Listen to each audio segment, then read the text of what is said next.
What is the Bain TestGorilla Assessment and how can you pass it? Bain & Company, or Bain as we all know it, is part of the group called MBB alongside with McKinsey and BCG.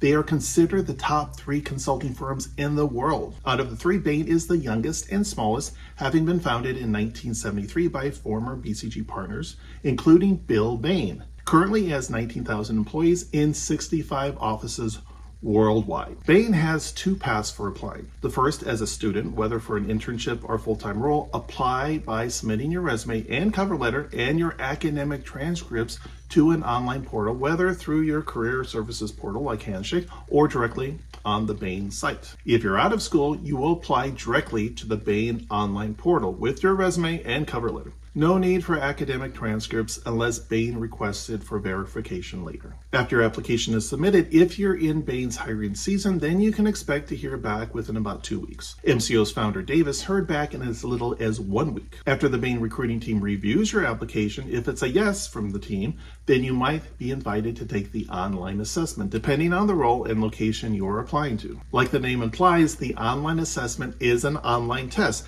that you will take for Bain to see if you are Bain material. We'll go over this in a bit. After you pass the online assessment, you will be invited for a series of live interviews with actual Bain team members. There are typically 2 rounds of interviews. First, conducted by junior consultants or managers. Second, conducted by senior managers, associate partners, and partners to make a final decision. Both first and final interviews consist of case interviews and fit interview questions. Case interviews at Bain are interviewee-led, often lasting 30 to 45 minutes each, up to 6 case interviews and usually divided into 2 rounds. Fit and behavioral interviews often last 10 to 15 minutes, assessing candidates' experience, competencies, motivations, as well as personality fit. All right, now that you know Bain's recruiting process, let's now move on to the main topic for this video, the online assessment called Bain's TestGorilla. We also have a video covering the other Bain online assessment called the Bain SOVA test, so I'll add the link in the description.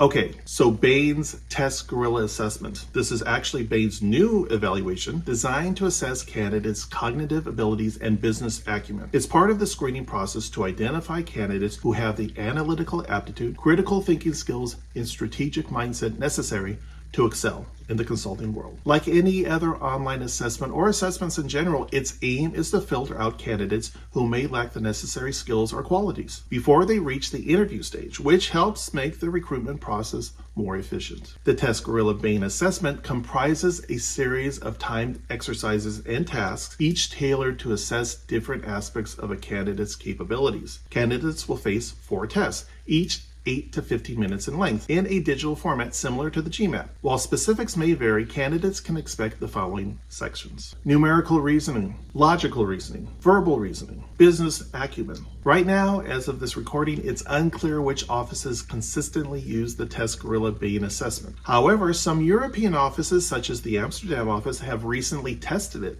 Some offices are still using the Bain one-way interview, and others are using either the SOVA online test or the 𝗲𝗼𝗻𝗔𝗔 online test. It is safe to assume, though, that you will face some kind of online assessment as part of the Bain recruitment process. That is for certain. So why does a company like Bain use online tests? Well, these types of assessments offer several benefits to both the organizations using them and the candidates being assessed. Standardization and fairness. Online tests provide a standardized ways to evaluate candidates, ensuring that everyone is assessed objectively and fairly based on the same criteria. This helps to reduce bias in the hiring process. It also creates a more level playing field for candidates who might otherwise not be considered if the screening was based purely on the resume, which can be subjective. For example, there may be a difference in the university's grading systems. Efficiency and cost effectiveness. These online tests streamline the initial screening process, allowing companies to assess many candidates efficiently. And because they can be completed from anywhere with an internet connection, applicants can take the test at their convenience without needing to travel to a physical location. This is particularly useful if the candidates want to apply for global locations. Accessibility. Modern online tests are much more accessible to a wide range of applicants, including those with disabilities who may require accommodation. Data-driven decision-making. These tests generate detailed data on candidates' performance in the areas that consultants need to be skilled in, which can be analyzed to make informed hiring decisions. This data can provide insights into candidates' strengths, weaknesses, and potential fit for the role. It also allows candidates to familiarize themselves with the format and types of questions typically asked by top consulting firms like Bain, McKinsey, and BCG. Now, let's discuss each section. Number 1, numerical reasoning. This test is used to assess your ability to interpret and analyze numerical data and evaluates the quantitative reasoning skills essential for data-driven decision-making. Let's check out a sample question. What is the next number in the following sequence? 25, 49, 97. Select only one, 124, 171, 139, or 193. Pause this video now and come up with your answer. Okay, we're back. What's your answer? The correct answer is the last option, 193. How did we calculate it? As you can see, the difference between 49 and 25 is 24. The difference between 97 and 49 is 48. It seems like the differences are doubling each time, so the next difference would be 48 doubled, which is 96. Adding to this to 97. 97 plus 96 equals 193. Did you get the answer correct? Number 2, logical reasoning test. The logical reasoning test is used to assess your ability to identify patterns, draw logical conclusions, and solve complex problems. For example, you might be presented with a diagram with inputs and outputs and asked to determine the operator which logically completes the process. Or you'll get the inputs and operators and have to determine the output, like the example we have on the screen. Pause the video now and determine the answer to the test question. All right, we're back. How did you solve this question? My main tip for you is to always look at the parts that are already complete. For example, if we look at the downward arrow in the image above, this shows that PSTD modified by the heart symbol flips the letters to read the other way around. If we apply that logic in the other completed parts, we can assume that ABCF is flipped by the heart modifier to FCBA. It's then followed by a star modifier to give FCBAA. This means the star modifier adds another of the final letter in the sequence. Putting this information into the unsolved part, we get the following. RLZF modified by the heart gives us FCLR. FCLR modified by a star gives us FCLRR. FCLRR modified by a star gives us FCLRRR. So the final answer is FCLRRR. Did you get the correct answer? Yes? No? If not, I suggest you practice. Number 3, verbal reasoning test. The verbal reasoning test is used to evaluate comprehension, critical reasoning, and communication skills and gauges your ability to analyze written information and articulate clear and concise responses. This is a vital skill set for effective client communication and report writing in consulting. Here's a sample question. Determine the logical relationship between the words in bold below and then choose the pair of words that follow the same logic. Inferior, substandard. Select only one. Friend, foe, polite, courteous, smart, shabby, empty, full. Okay, pause this video now and come up with your answer.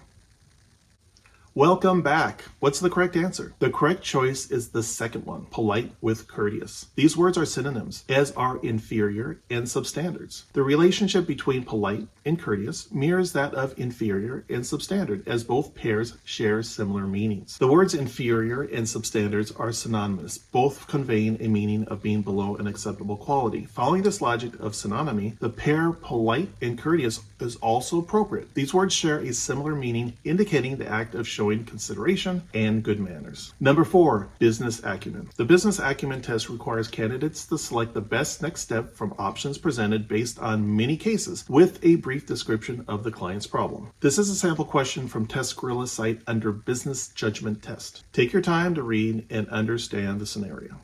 What's your answer? The correct answer is the first option, a declining profit margin due to inability to charge extra for very high usage. Okay, before we wrap up this video, here are a few tips that I would like to share with you to help you pass the Bain TestGorilla Assessment. Once you get confirmation that you will be taking Bain's TestGorilla Assessment, and even before that, if possible, you can do the following steps to prepare. Familiarize yourself with the format, develop an understanding of the assessment structure, timing, and the question types by reviewing sample questions or practice tests provided by TestGorilla or Bain. You can also use these test prep guides, a GMAT strategy guide, a GMAT prep book focused on quantitative questions, and a primer on economics. Hone in on the required skills, practice numerical, logical, and verbal reasoning exercises to develop your problem solving and critical thinking skills. Math questions are always going to be part of the consulting assessment process, so this is an area you should feel comfortable with before taking the test. Practice time management. Practice working under time conditions to improve your efficiency and accuracy in completing tasks within the allocated time frame. The tight timing usually catches people off guard, so be aware of this, and improving your ability to think quickly should be a key part of your preparation. That's it. That's all the information that you need to know to give you an advantage with the Bain TestGorilla Assessment. And if you're taking an online assessment like the Bain TestGorilla Assessment, we'd like to help you. Comment down below the firm and the test that you'll take, and we'll share with you some useful resources to pass it. For example, you could put Bain TestGorilla Assessment if that's your upcoming assessment. My team and I are former consulting recruiters and interviewers who help applicants land interviews, prepare for any assessments like the Bain TestGorilla Assessments, and pass the interviews so they land their consulting offer. To date, we have a 90% success rate. That means 9 out of 10 applicants who work with us land at least one offer, and we've helped over 800 people already land a consulting job. If you are serious about becoming a management consultant and want to hear how we can help you, click on the link below to book a call with my team to find out more. Booking this call could put you one step closer to landing your offer at Bain and other management consulting firms. But you don't have to take my word for it. Hear it from Frank. Frank was able to land his dream offer at Bain despite coming from an engineering background. I'll link to his video somewhere above my head. All right, that's it for now. I'll see you in the next video.